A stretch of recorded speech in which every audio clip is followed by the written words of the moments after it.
Alright, magandang araw sa lahat ng mga Pilipino. Saan mang sulok ng mundo itong Kabirada Lance Channel at ako si Lance. Pag-usapan natin itong napaka-trending na balita tungkol sa kay Vice Ganda. Ang pangbabastos ni Vice Ganda dyan sa concert ni Regine Velasquez. At palagay natin ay plano ito talaga dahil gusto niyang sumikat at pag-usapan dito sa social media ang hindi inaakala ng kabayong ito ay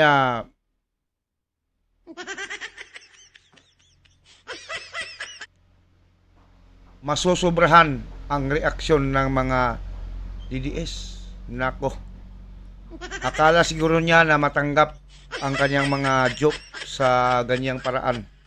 Ang hindi niya alam, maraming nasasaktang Pinoy sa ginawa ng administrasyong ito nang ipinadala at or kinidnap itong si Tatay Digong at dinala doon sa dahig. Nako, hintayin natin si Vice Ganda kung magsusuri ba ito dahil isang araw pa lang matapos niyang ginawa ang joke at pagbabastos niya kaya PRRD.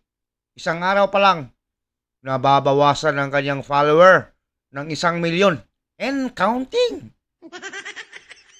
Baka in 1 month or hindi lang isang buwan mauubos ang kanyang mga follower.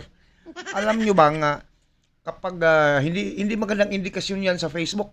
Kapag marami ang nag-unfollow sa iyo, nako, papaluin ka ni Mita. Nako, Vice Ganda. At maraming nananawagan ngayon ng mga social media influencer na i-boycott ang lahat ng kanyang mga iniendorsong mga produkto at pati mga concert at mga palabas ni Vice Ganda sa telebisyon. Ito, papanoorin natin itong video ni Pinoy Views and Opinion dahil naaliw ako dito kay Pinoy Views and Opinion eh. Idol ko kasi ito. Pahiram muna ng inyong video, Pinoy Views and Opinion ha. Okay, ito na, panoorin natin. Go! Vice Ganda. Eto mga kababayan, matapos niyang bastusin si PRRD mga kababayan sa harap ng libo-libong tao sa kanyang show. Dahil nagbitiw na naman ito mga kababayan ng mga insensitive na mga biro. Akalain nyo, sa lahat ng pwede niyang biruin mga kababayan, eto pang nangyari kay PRRD. Kung gusto niyo daw makalibre papunta ng dahig mga kababayan, ay i-contact niyo lang daw ang ICC.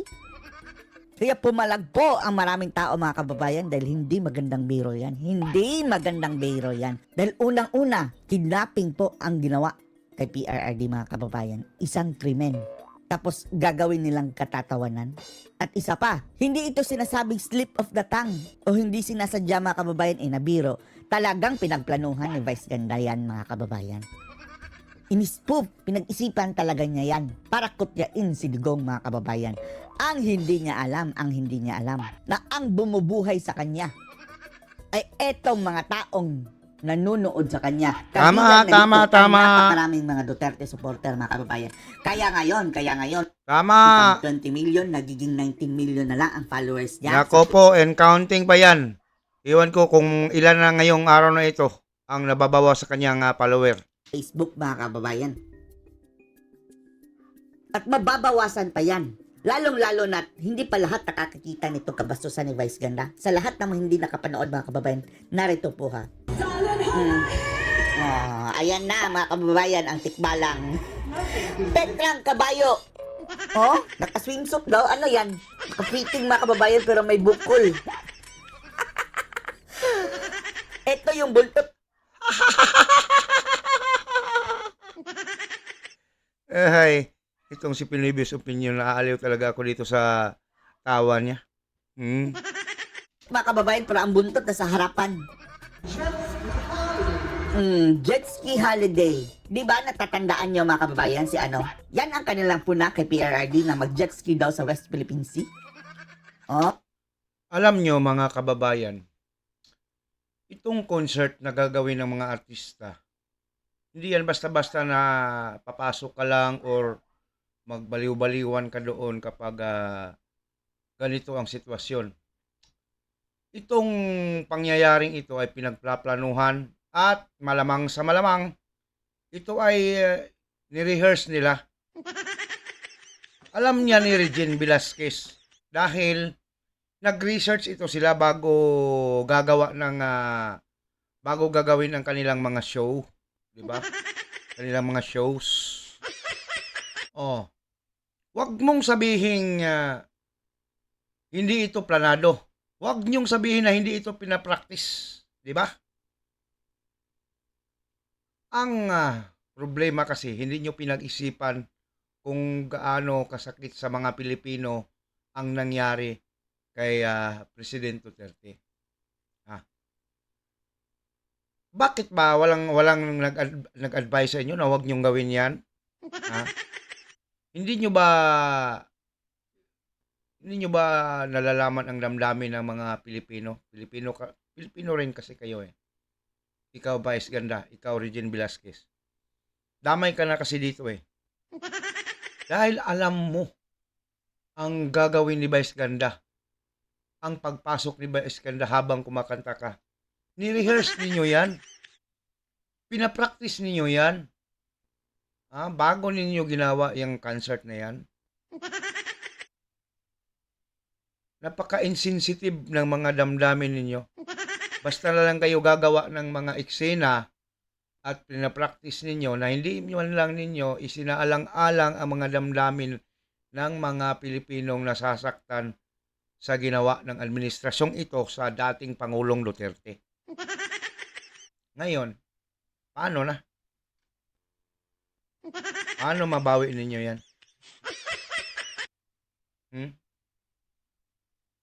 Huwag niyong sabihin na hindi niyo plano ito. At alam naman namin na yung mga pinagtatrabahoan ninyo ay may mga share si Martin Romualdez dyan sa mga istasyon na yan. Alam mo naman Vice kung gaano ka emosyonal ang mga Pilipino sa nangyari kay Tatay Digong. Tapos hindi mo man lang iniisip kung ano ang kahinatnan ng mga pinagre-rehearsal ninyo. Imposible namang walang nagsabi sa inyo na, uy, wag ganon. Yung mga staff ninyo or yung mga producer. Sa bagay, wala naman kayong pakialam kung anong kahinatnan. Ang importante lang sa inyo na mag-viral ang inyong mga show. Bakit? Wala ka na bang pera, Vice? Bakit mo sinugal yung ganyan sa para lang kumita ka ng mas malaki pa or hindi ka man siguro nauubusan ng pera dyan. Marami ka namang show. Sa showtime, may sweldo ka. Bakit mo sinugal yung ganong statement? Yung pangmabastos mo. Hindi mo ba naiisip yan? Or baka inuutos talaga sa iyo yan. Nakutyain ang dating Pangulong Duterte. Ang problema kasi hindi lang si Pangulong Duterte ang kinutya mo. Pati kami, mga Dabawinyo at mga Pilipino na nagmamahal kay President Duterte. Ikaw, Vice, nirespeto ka ni Pangulong Duterte nung in-interview ka. Sinabi ni President Duterte, nirespeto niya ang mga bakla, pati sa Davao City. Walang binastos na mga bakla dyan dahil ayaw niya na bababastos ang mga LGBT. Tapos, anong ginagawa mo ngayon? Wala kang utang na loob eh. Hindi mo man lang inisip yan? Vice? Ngayon, magsuffer ka talaga sa mga taong nasasaktan sa ginawa mo. Sa bagay, isa naman lang ako nabubulol tayo. Hindi tayo kasi Tagalog, Bisaya tayo. Nasa Davao tayo eh. Ano na? Vice. Antayin mo kung kailan maubos ang mga follower mo. Ako hindi pa ako nagka-unsubscribe sa iyo. Mamaya, pati buong pamilya ko, ay mananawagan ako na mag-unsubscribe na sa iyo. Oh. Ang 20 million ay hindi maging 20 million subscriber kung mag-unsubscribe ako. 19 na lang. Hmm. Kahit 1,000,000, pag nawala ng piso, hindi na 1,000,000 yan. Okay, ituloy natin si Pinoy Views and Opinion. Oh? Jet ski holiday. Hindi ba tunawan ang mga dilaw niyan mga kababayan sa pangungot niya kay PRRD? Oh, mag-jet ski ka na sa West Philippine Sea. Oh, jet ski from Manila to West Philippine Sea. Di ba? Natatandaan nyo yung sinabi ni Tatay Digong noon nga, biro lang din ni Tatay Digong, oh, mag-jet ski ako dyan sa West Philippine Sea. Oh, eto mga kababayan, parang minak mga kababayan ni Vice Ganda na suwangit. Get unlimited water lodging from Chinese vessels. Trip to the Hague by the ICC. Oh, free trip to the Pinagpraktisan talaga yan. Hague with the ICC. Wow. Siya lang ang natawa mga kababayan. At ang mga humihiyaw dyan, yung mga dilawan. Mga pinklawan mga kababayan ng mga audience niya. Promo applies to Oh. Oh. Promo applies to DDS only. Alam nyo mga kababayan, maraming nagmamahal dito kay Vice Ganda eh. Nung hindi pa ginawa niya ang ganyan na mga joke, maraming nag-idol sa kanya eh. Marami siyang fans. Pero ngayon, paano na? Ka-DDS lang. Paano na yan? Paubos na ang kanyang mga follower. Hindi ko alam dito sa YouTube kung hindi ba nabawasan yung kanyang mga follower diyan, mga subscriber. Hindi kasi sisikat itong si Vice Ganda. Alam niyo ang ugali nitong si Vice Ganda.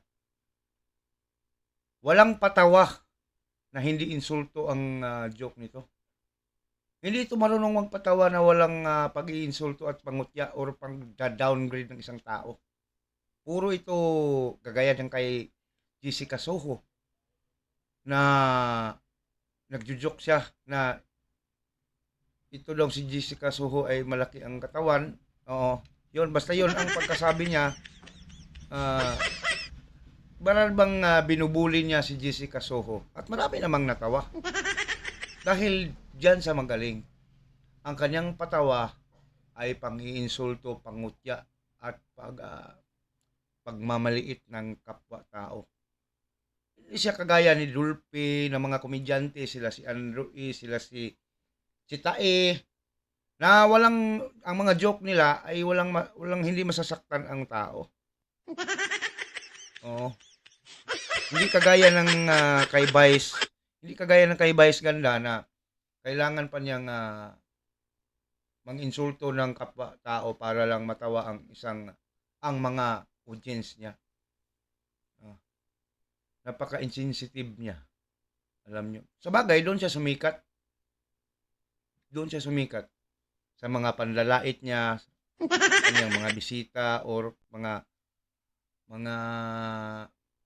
bisita sa show, yung mga contestant sa show, inuunsulto niya para matawa ang audience rin. Ang hindi lang natin napansin na mali pala yun. Ngayon pa lang natin ito naramdaman na mali pala itong mga pinaggagawa ni Vice Ganda. Kung hindi lang niya ininsulto si binastos si President Duterte, hahayaan na lang natin. Ngunit, mali. Nagkakamali siya talaga. Dito siya natisod. Kung sila Jessica Soho lang yon or ibang mga artista or tayong mga ordinaryong tao ang kanyang kinukutya or binubuli. Bully ang tawag dyan pala. Bully. Bully talaga itong si Vice Ganda. Bubulihin niya ang mga tao, ang mga bisita, ang kanyang mga contestant sa kahit na anong show niya. Sa GGB, mas lalo doon. Sa Gandang Gabi Vice pala yun. Oo. Dito ka ngayon titisod Vice Ganda. Oh. Idol pa naman kita. Hmm. Kahit na ikaw ay isang membro ng LGBT pero nirespeto ka namin, ang problema lang sa ngayon, nakita na namin na hindi pala tama ang mga joke mo. Daw ang makaka-avail mga kababayan. Oh, tuwang-tuwa ang mga dilawan, oh. Akala siguro niya nakakatawa ang joke niya mga kababayan. Sila lang ang natawa. Pero ang mas nakakatawa dito mga kababayan, siya mismo. The joke is on him. Him ha? Dahil kahit anong gagawin nito si Vice Ganda mga kababayan, magpaputol man siya, magpa-kuryente man siya, hindi siya magiging babae mga kababayan. Kailanman, Vice Ganda. Oh. Ito mga taong ito mga kababayan, mga klaseng taong ito. Ito yung mga salbahe. Yung parang nakadapa na tinatadyakan mo pa, dinuroan mo pa. Wala nang kalaban-laban mga kababayan. Halang ang mga kaluluwang.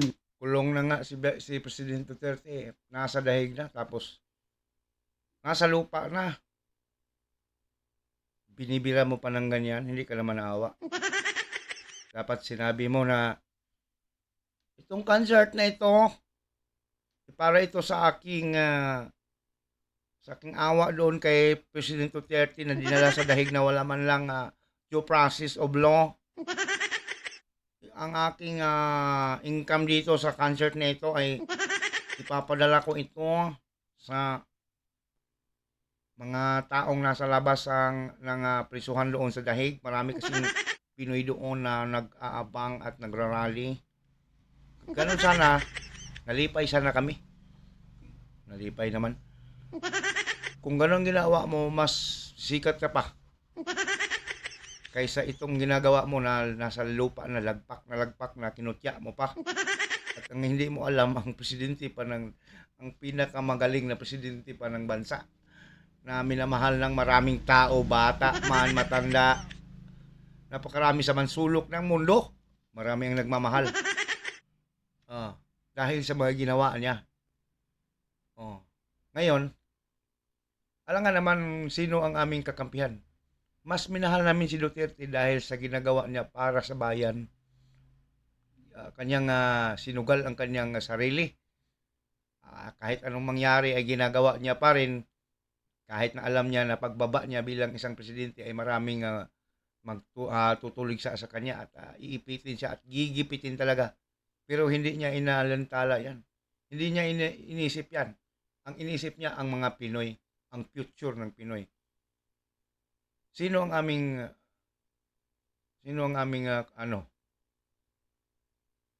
kakampihan? Ikaw o si Duterte na ikaw ano mang ginagawa mo sa bansa? Kumita ka lang sa iyong sarili ringan. Yumaman ka ng yumaman dahil sa show business. At wala naman, hindi naman kami nakinabang sa iyo. Ikaw ang nakinabang sa amin dahil pinapanood ka namin kahit na ganyan ang talent mo. Diba? Wala ka mang nagawa sa bansa. Mas kakampihan namin si Duterte dahil para sa Pinoy siya. Ginawa niyang inaalay niya kanyang buhay. Panahon. Inalay niya lahat. Ikaw, anong inalay mo? Nag-show ka lang. Yumaman ka. Na hindi ka man lang, wala ka mang silbi dito sa bayan.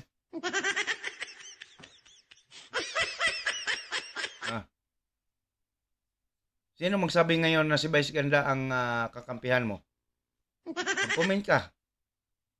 Dan kay President Duterte. Bakit si Vice Ganda inaalay na ba niya ang buhay niya para sa mga Pinoy? Hindi. Inaalay niya kanyang talent para sa yumaman siya at makabili ng kung ano-ano. Makabili ng maraming bahay, magkakaroon ng maraming boyfriend. Hindi man tayo nakinabang dyan ka, Vice Ganda. Oo nga, may natulungan yun, pero nako, katiting lang yun. 1, 2, 3, 4, 5, 6, 7, 20, 20, 30 katao na sa pagtulong niya ay may pakinabang rin siya dahil mas marami ang manood sa kanya at maraming mag-idol sa kanya. At bawat palabas may bayad siya. Bawat ganon mga shows may bayad siya. At doon niya ipinakita yung mga tulong-tulong niya kuno. At makinabang naman rin siya, doble ang balik. Tutulong siya ng 10,000 magbigay. Ang balik sa kanya milyon. Ha? Kaya wala kaming utang sa iyo, Vice Ganda. Ikaw ang may utang sa amin. Dahil inidulo ka namin sa ganyan ang talent mo dahil natatawa nga kami. Pero ibang usapan na kung kay Duterte na ang iyong i-joke. Dahil hindi yun joke. Nako, hindi yun joke. Yung nangyari kay Duterte. Manutakin mo, lagpak na yung tao, kinutya mo pa.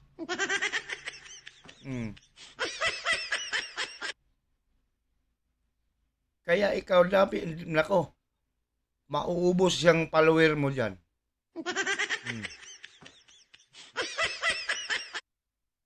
Mauubos talaga yan. At kawawa naman ito si Regine Velasquez. Madadamay siya.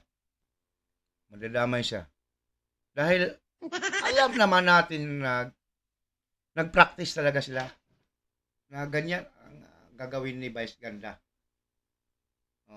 Nag-rehearsal yan. Hindi lang yung hindi lang yung bubuto diha. Ano bang Tagalog yung bubuto? Hindi ang lalabas diyan na kung walang alam itong si Regine. Alam niyo itong mga artista kasi pagulat-gulat na pumasok sa eksena, biglang pumasok. Ang totoo diyan, alam nila na ganyan ang mangyari sa show. Planado yan.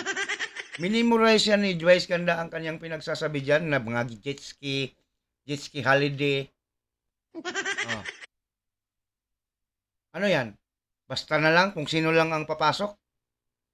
Pwede pala akong papasok dyan. Kung ganun pala na anong tawag dyan? Basta na lang kahit sino. Imposible naman. Pinapractice yan nila. Nag-rehearsal sila. Okay. Sige. Tapusin na natin dito ang ating usapan at salamat kay Pinoy Views on Opinion at hiniram ko yung video mo dahil gusto kong makisawsaw rin sa pinag-usapan ngayon tungkol kay President Duterte na kinutya nitong si Vice Ganda. Kaming mga Dabawinyo, kung totoo man na may nag-advise or nagbigay ng suggestion na itong si Vice Ganda ay gagawing persona non grata dito sa Davao, susuportahan ko yan. Wala kaming pakialam kung hindi ka makapunta dito at mag-concert. Hindi ka namin kailangan dito, Vice. Buti pa sino ba yung mga artista dyan na nakakatawa na marunong kumanta? Buti pa lang sila Andrew yung mga Bisaya na lang, kaya na si Max Urban. Ilang na si Max Urban sa amin. Taga-amin man yan. Visayas. Okay, so anong masasabi dito ninyo sa mga video tungkol kay Vice Ganda na binastos ang ating dating Pangulo? Post the comment below.